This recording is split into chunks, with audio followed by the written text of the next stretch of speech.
سب سے پہلے ابتدان میں جاننا چاہوں گا قبلہ مفتی صاحب کے امام حسن رضی اللہ تعالیٰ عنہ کے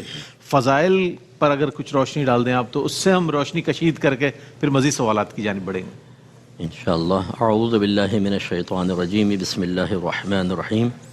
اولاً تو میں اللہ تعالیٰ کا بہت شکر ادا کرتا ہوں کہ اللہ تعالیٰ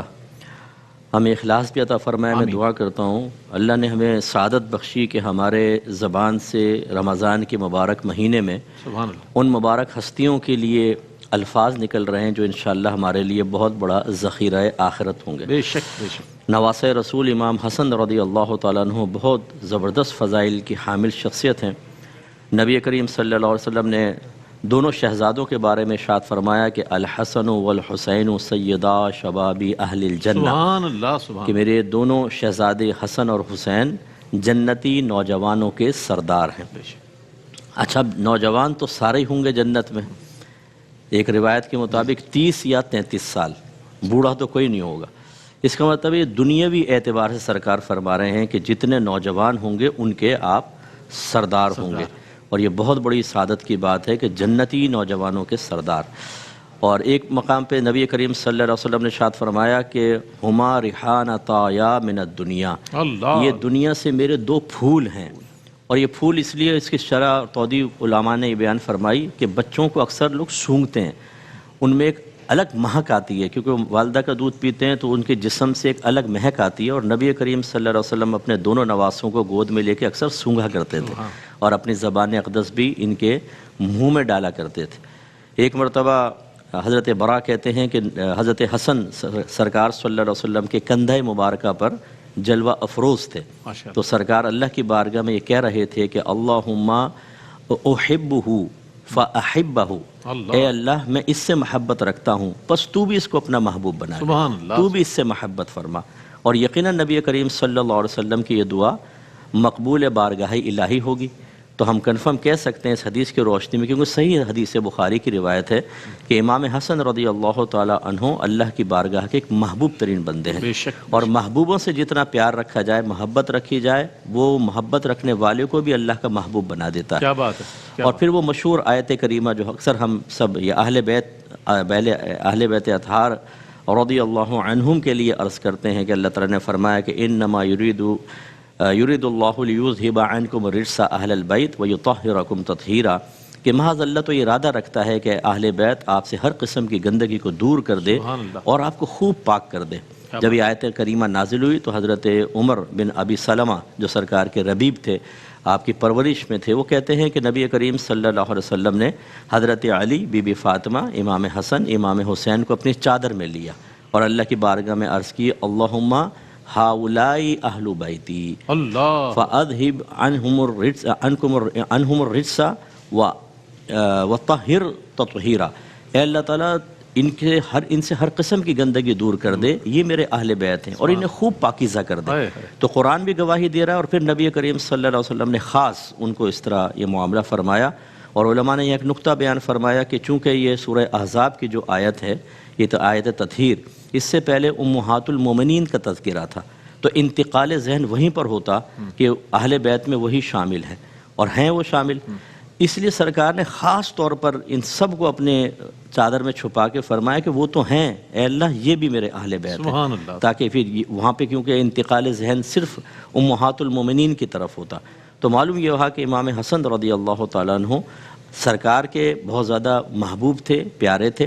اور سرکار نے اللہ سے دعا کی۔ ایک روایت میں یہ بھی ہے کہ اللہ تعالیٰ میں اس سے محبت رکھتا ہوں، تو اس سے محبت فرما، اور اسے بھی اپنا محبوب بنا لے جو اس سے محبت کیا رکھے۔ بات، تو اس لیے ان کے تذکرے کرنا یہ ہمارے لیے بہت بڑی سعادت کی بات ہے، اور اللہ تبارک و تعالیٰ کی بارگاہ میں محبوبیت کا تحفہ حاصل کرنے کے مترادف ہے۔ اللہ تعالیٰ ہمیں اس کی سعادت بخشتا رہے۔ تو آج سیدنا امام حسن رضی اللہ تعالی عنہ کے حوالے سے ہم بات کر رہے ہیں، اور ان کے حوالے سے میں یہ بھی قبلہ مفتی صاحب سے جاننا چاہوں گا بریک پہ جانے سے پہلے چند لمحات جو ہمارے پاس ہیں۔ قبلہ یہ فرمائیے گا کہ حضرت امام حسن رضی اللہ تعالیٰ عنہ کی جو سیرت ہے وہ ہمارے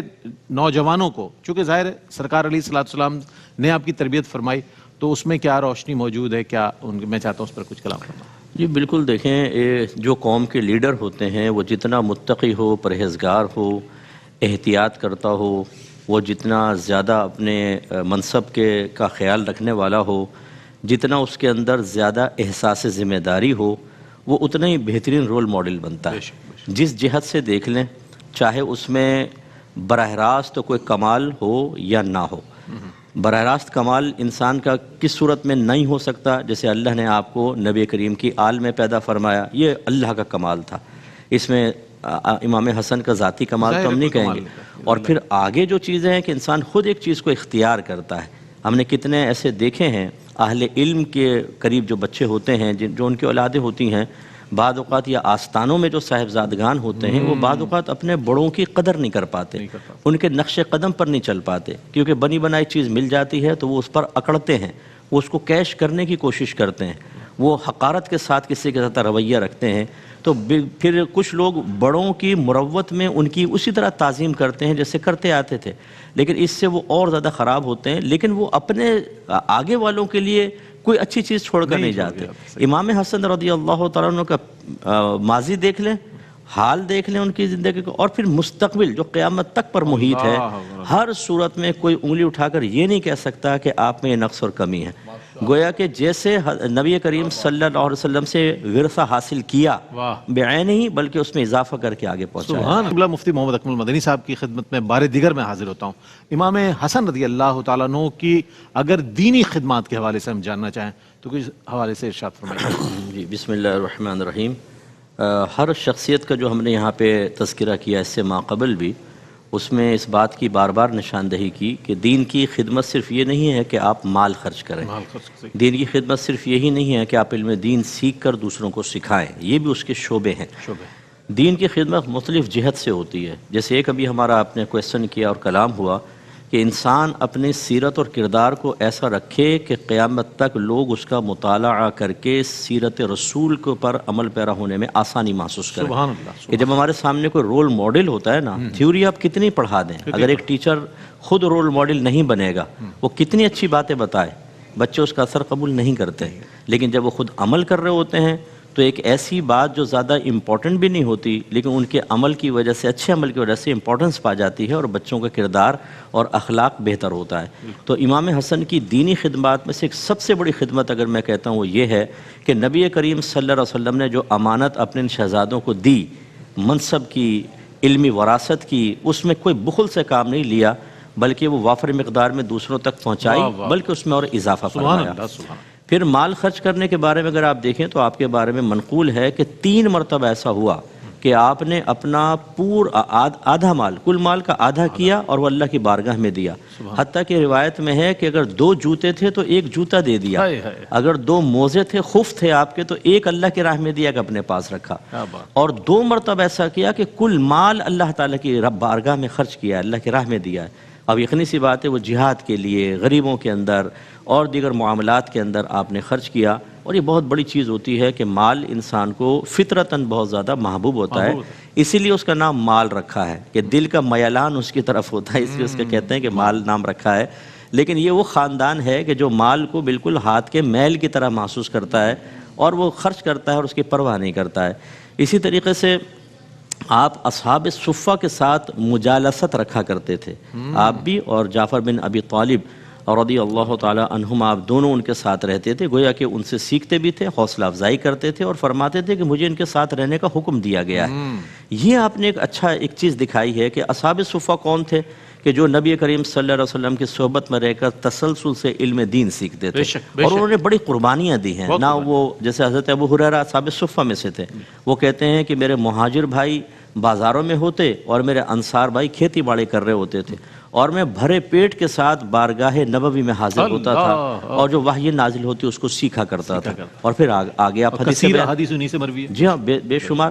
تو اسی طریقے سے وہ چونکہ دین کے بڑے خدمتگار تھے تو آپ ان کی صحبت میں رہے، اور آپ نے یہ قیامت تک کے لیے ایک اچھی بات سکھائی ہے کہ جو دین کی خدمت کر رہا ہو، جو اپنے آپ کو وقف کر چکا ہو، ان کی صحبتوں میں بھی رہو، ان سے سیکھنے کا موقع ملتا ہے، ان سے جذبہ حاصل ہوتا ہے، ان کے طریق پر چل کر انسان اپنے دین کو تقویت دیتا ہے۔ اور دوسری جو بہت بڑی چیز تھی آپ کی صلح، جس پہ انشاءاللہ بھی کلام کریں گے، کہ آپ نے ایک بہت بڑی صلح فرمائی اور یہ دین کو زبردست آپ نے تقویت دی۔ کسی نے آپ پر ایک طنز کیا کہ کیا آپ خلافت چاہتے ہیں؟ فرمایا اگر میں چاہوں نا پورا عرب مجھ سے محبت کرتا ہے، میں اگر آواز دوں پورا عرب میرے پیچھے کھڑا ہوگا، لیکن میں نہیں چاہتا ہوں کہ مسلمانوں میں آپس میں افتراق ہو۔ یہ کتنی بڑی دین کی مدد ہے۔ بہت بڑی آج یہاں سیٹ کے لیے کوئی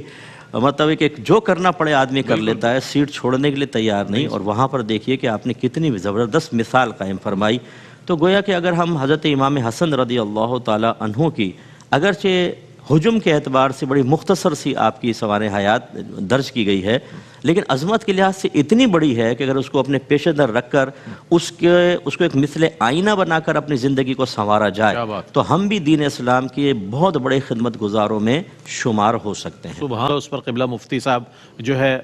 کلام بھی فرمائیں گے اور پیغام بھی عنایت فرمائیں گے، کیا فرماتے ہیں مفتی صاحب؟ جی میں یہاں دو باتیں عرض کرنا چاہوں گا۔ پہلی بات، ایک صلح کی بات ہوئی یہاں پر، بعض افراد سے یہ دل خراش الفاظ سنے کہ امام حسن نے شاید بزدلی کی ہے اور آپ نے کسی ڈر کی وجہ سے ایسا کر لیا۔ میں گزارش کرتا ہوں اس پوائنٹ پر غور کریں، اللہ نے کیا ارشاد فرمایا کہ اللہ تعالیٰ محض یہ ارادہ کرتا ہے کہ اے اہل بیت آپ سے ہر قسم کی گندگی کو دور کر دے اور آپ کو خوب پاک کر دے۔ سبحان اللہ۔ بتائیں ایسا ہوا ہوگا کہ نہیں؟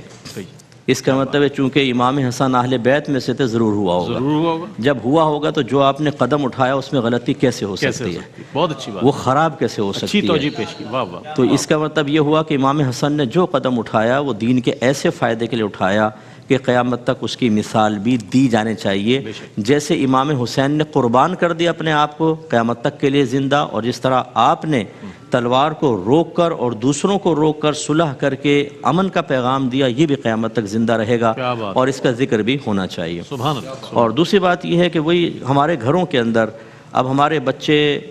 سوشل میڈیا پر جا کر کبھی کسی کے بارے میں پڑھ رہے ہیں، کبھی کسی کے بارے میں جس کا اسلام سے تعلق نہیں، لیکن ان کو رول ماڈل بنا رہے ہیں، انہوں نے یہ کام کیا، یہ کام کیا، یہ کام کیا۔ اس کا نتیجہ نکل رہا ہے کہ ہمارا ینگ جنریشن کا تعلق اپنے اکابرین سے کمزور ہو رہا ہے، اور جب وہاں سے تعلق کمزور ہوگا تو اللہ نے ایک فطرت انسان کی بنائی ہے کہ وہ کسی نہ کسی کو لیڈر ماننا چاہتا ہے، وہ کسی کی لیڈرشپ کے تحت چلنا چاہتا ہے، وہ رہنمائی حاصل کرنا چاہتا ہے۔ جب تعلق وہاں سے ٹوٹ جائے گا تو پھر جدید 15ویں صدی ہجری کے ہی رہنما پیدا ہوں گے، اور وہ پھر کہاں لے کر جائیں گے وہ قوم کو آپ دیکھ ہی رہے ہیں۔ اس لیے میں گزارش کرتا ہوں تمام اپنے دیکھنے والے بھائی بہنوں سے کہ اپنے بچوں کو ان اکابرین کے واقعات اور ان کی سیرت باقاعدہ ایک سلیبس کے طور پر سکھائیں۔ اپنے گھر میں سلیبس بنا لیں کہ بس ہم نے بچوں کے شروع سے لے کر اور 15 سال تک یہ ہمارا سلیبس ہے، یہ اکابرین ہیں، ان کے پورے کارنامے بچوں کے ذہن میں ڈال کر ایسا عقیدت تعلق مضبوط کرنا ہے کہ قیامت تک جو توڑنے والا آئے وہ خود ٹوٹ جائے، یہ تعلق مضبوط رہے۔